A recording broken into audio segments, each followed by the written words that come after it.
Baik, Assalamualaikum warahmatullahi wabarakatuh. Bertemu lagi bersama saya Ayu di mata kuliah Sistem Informasi Manajemen. Nah, di pertemuan berikut ini kita akan melanjutkan dari pertemuan sebelumnya membahas tentang klasifikasi sistem di part yang kedua. Oke, kita lanjutkan tentang klasifikasi sistem informasi.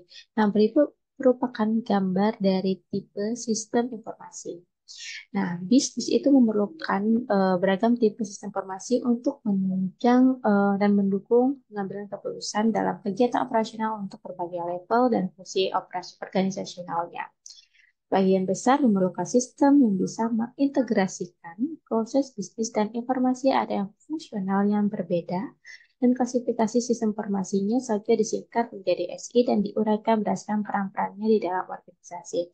Mulai dari yang level tertinggi pada level strategi itu biasanya diisi atau diduduki oleh senior manager. Kemudian di level manajemen itu biasanya diduduki oleh manajer media. Dan di level berikutnya ada level pengetahuan biasanya itu diduduki atau kelompok yang lain itu bagian dari pengetahuan dan data pekerja, dan terakhir ada level operasional itu biasanya ada manajer operasional. Area fungsional itu bisa diisikan dari berbagai posisi atau berbagai bidang, mulai dari penjualan dan pemasaran, ada juga manufaktur, keuangan, akuntansi, dan sumber daya manusia yang lain. Oke, nah klasifikasi tersebut adalah berdasarkan hal-hal berikut, mulai dari klasifikasi sistem informasi berdasarkan dukungan ke pemakai. Yang kedua, klasifikasi SI atau sistem informasi berdasarkan level organisasi yang didukungnya, dan klasifikasi SI berdasarkan fungsi organisasinya.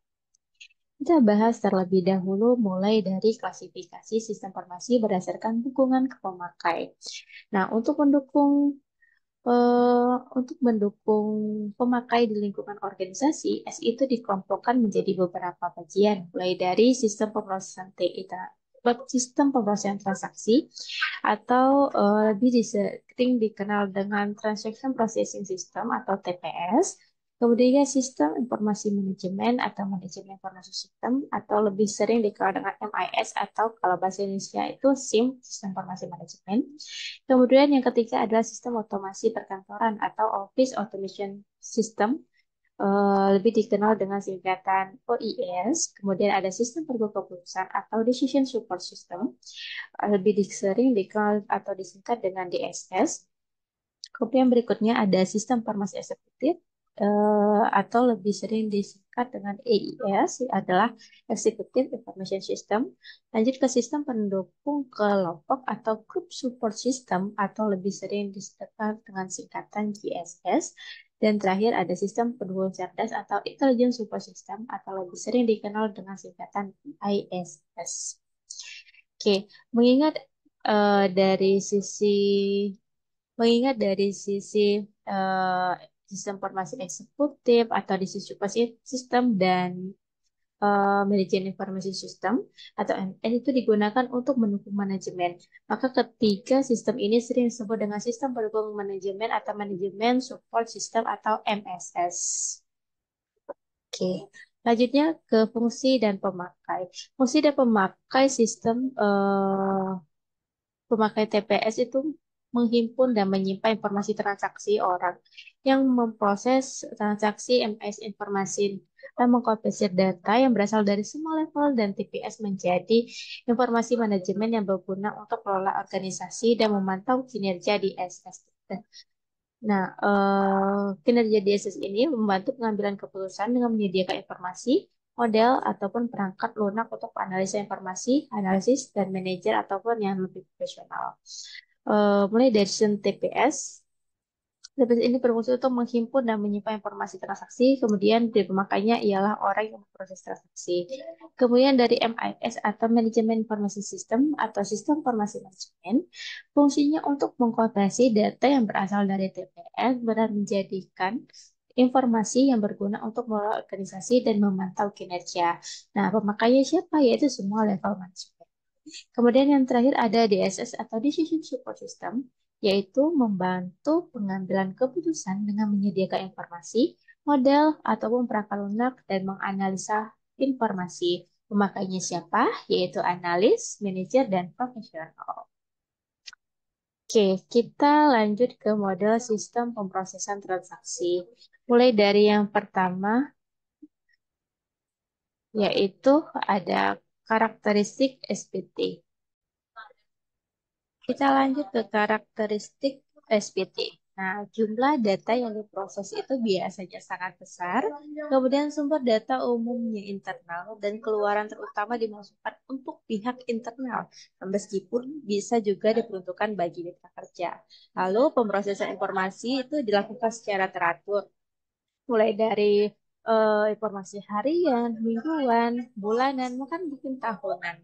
Nah, kapasitas penyimpanannya atau basis data itu biasanya cukup besar dan kecepatan pemproses yang diperlukan tinggi karena volumenya itu yang besar. Oke, lanjut. Umumnya memantau dan mengumpulkan data masa lalu, kemudian masukan dan keluarannya itu lebih terstruktur, mengingat data yang diproses cukup stabil dan data diformat dalam bentuk suatu standar. Kemudian level kerincian yang tinggi mudah terlihat terutama bagi masukan, tapi seringkali juga pada keluarannya. Lalu level kerincian yang lalu komputasinya tidak rumit karena menggunakan matematika yang sederhana ataupun operasi maupun data statistik.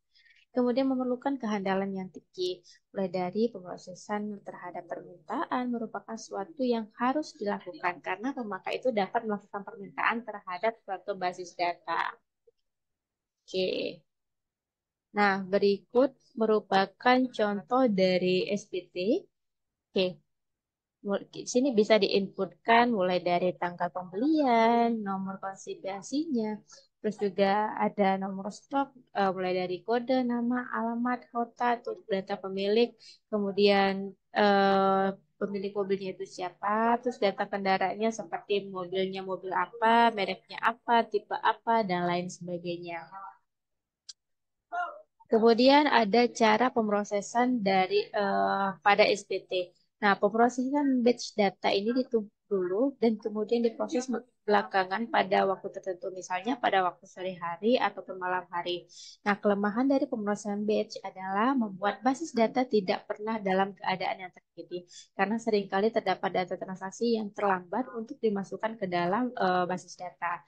Lalu pemrosesan online tidak ada penundaan pemrosesan karena setiap transaksi yang terjadi segera dibukukan dan dengan demikian dapat disimpulkan bahwa data selalu dalam keadaan mutakhir. Oke, berikut ada beberapa perbedaan dari pemroses batch dan online. Karakteristik dari pemrosesan batch itu memproses online pemrosesannya transaksi data transaksinya itu direkam, dikumpulkan, kemudian diurutkan dan diproses secara periodis. Nah, transaksi diproses seketika, pemutakhiran berkas ketika tumpukan diproses saat transaksi diproses tanggapan, beberapa jam ataupun beberapa hari setelah tumpukan dikirim untuk diproses. Nah, beberapa detik adalah setiap dari transaksi diprosesnya. Kita bahas mulai dari karakteristik pemrosesan transaksi. Kalau untuk pemrosesan batch, biasanya data transaksi itu direkam, dikumpulkan dan diurutkan dan diproses secara periodik. Kemudian, kalau untuk pemrosesan online itu transaksinya diproses seketika pada saat yang sama. Kemudian untuk pemutakhiran berkas, pemrosesan secara batch itu ditumpukan kemudian baru diproses. Kemudian kalau pemrosesan online itu saat transaksi tersebut langsung diproses. Nah, waktu tanggapannya untuk pemrosesan batch itu beberapa jam atau beberapa hari setelah tumpukan dikirim untuk diproses. Tetapi kalau untuk pemrosesan online, beberapa detik setelah setiap transaksi diproses. Ada juga yang namanya pemrosesan hybrid. Nah, ini biasanya merupakan perpaduan antara pemrosesan batch dan online. Model seperti ini dijumpai pada beberapa sistem, adanya point of sale, data dimasukkan seketika ke dalam komputer ketika transaksi terjadi, tetapi pemrosesannya lebih lanjut, misalnya seperti pemutakhiran kesediaan yang dilakukan pada waktu malam hari. Nah, model seperti ini juga sering diterapkan pada bank yang offline, jadi belum tersedia layanan komunikasi ke pusat maupun komunikasinya sedang terputus. Oke, kita ke sistem informasi manajemen atau lebih dikenal dengan SIM atau MIS. Nah, Sistem informasi yang digunakan untuk menyajikan informasi yang digunakan untuk mendukung operasi, manajemen, dan pengambilan keputusan dalam sebuah organisasi. Nah, biasanya SIM ini atau sistem informasi dan manajemen menghasilkan informasi untuk memantau kinerja, memelihara koordinasi, dan menyediakan informasi untuk operasi organisasi. Umumnya, SIM ini mengambil data dari sistem pemrosesan transaksi. Oke, ada juga beberapa istilah lain untuk sistem informasi manajemen, mulai dari sistem peringatan manajemen atau manajemen alerting system, karena sistem ini memberikan peringatan kepada pemakai umumnya manajemen terhadap masalah kemampuan menurut hack pada tahun 2000. Selanjutnya ada sistem pelaporan manajemen dan manajemen reporting system. Oke, eh, Oke, selanjutnya ada beberapa istilah lain untuk sistem informasi manajemen, yaitu ada sistem peringatan manajemen atau manajemen alerting system, karena sistem ini memberikan peringatan kepada pemakai, umumnya biasanya pihak manajemen, terhadap masalah maupun peluang, menurut Hack tahun 2000. Kemudian ada sistem pelaporan manajemen ataupun manajemen reporting system. Oke, ada beberapa karakteristik dari sistem informasi manajemen, yaitu biasanya beroperasi pada tugas-tugas yang terstruktur, yaitu pada lingkungan yang telah mendefinisikan hal-hal berikut, misalnya secara tegas dan jelas, seperti prosedur operasi, aturan pengambilan keputusan, dan arus informasi. Kemudian meningkatkan efisiensi dengan mengurangi biaya dan menyediakan laporan dan kemudahan akses yang berguna untuk pengambilan keputusan, tapi tidak secara langsung. Biasanya manajer itu menggunakan laporan dan informasi untuk membuat kesimpulan-kesimpulan tersendiri dan melakukan pengambilan keputusan. Nah, berikut merupakan contoh laporan dari hasil sistem informasi manajemen. Jadi di sini bisa terlihat ada divisi atau cabang mana yang bisa melakukan penjualannya. Misalnya seperti ini di Jawa Tengah, di cabang Kudus itu penjualannya sebanyak 1.200.000. Kemudian rencananya itu sebesar 1.750.000. Berarti ada rasio penjualan perencananya itu sebesar 0,69%. Kemudian di Jawa Tengah, di Kota Magelang, itu penjualannya mencapai 2.350.000, sedangkan rencananya itu yaitu eh, hanya 2.100.000. Artinya itu rasio penjual dari rencana itu lebih tinggi seperti hasilnya yaitu 1,12%. Nah, sedangkan di divisi Semarang penjualan itu mencapai 5.500.000, sedangkan rencananya itu hanya 5 juta. Berarti itu rasio penjualan itu ada 1%. Nah, totalnya berarti di cabang Jawa Tengah itu rasio penjualan per rencananya yaitu sebesar 0,97%. Sedangkan untuk di Jawa Timur itu dari cabang Banyuwangi, Madiun, Malang, dan Surabaya kita menghasilkan total rasio penjualan dan rencananya itu sebesar 1,08%.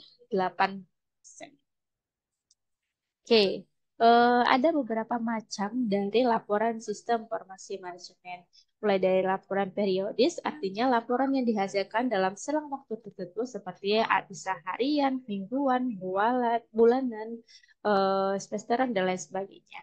Kemudian ada juga laporan ikhtisar, artinya laporan yang untuk memberikan ringkasan terhadap sejumlah data maupun informasi.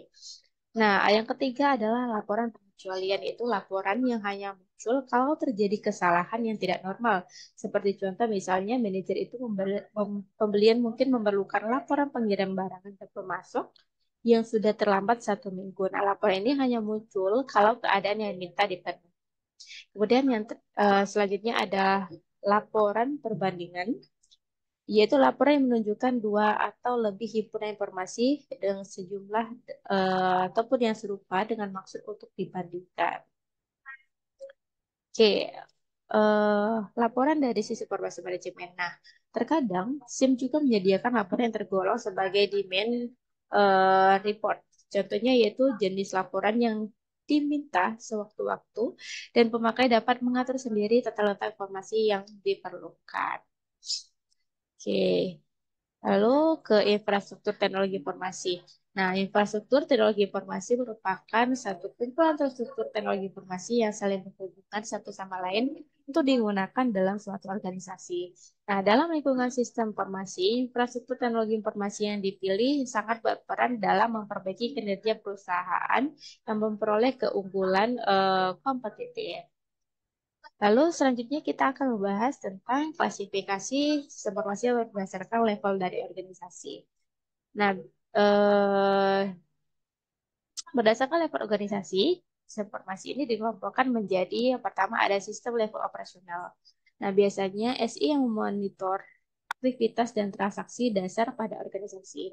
Lalu yang kedua ada sistem level pengetahuan. Nah, sistem informasi mendukung pengetahuan dan kerja data pada organisasi. Lalu ada sistem level manajemen, biasanya SI yang mendukung pemonitoran, pengendalian, pengambilan keputusan dan aktivitas administratif dari manajer media, tweet, atau tingkat 3. Dan sistem level strategis, artinya sistem informasi yang mendukung manajemen senior dalam menyusun aktivitas jangka panjang. Nah, cukup pertemuan kita di minggu ini. Kita lanjutkan lagi pertemuan kita minggu depan. Saya akhiri dengan wassalamualaikum warahmatullahi wabarakatuh.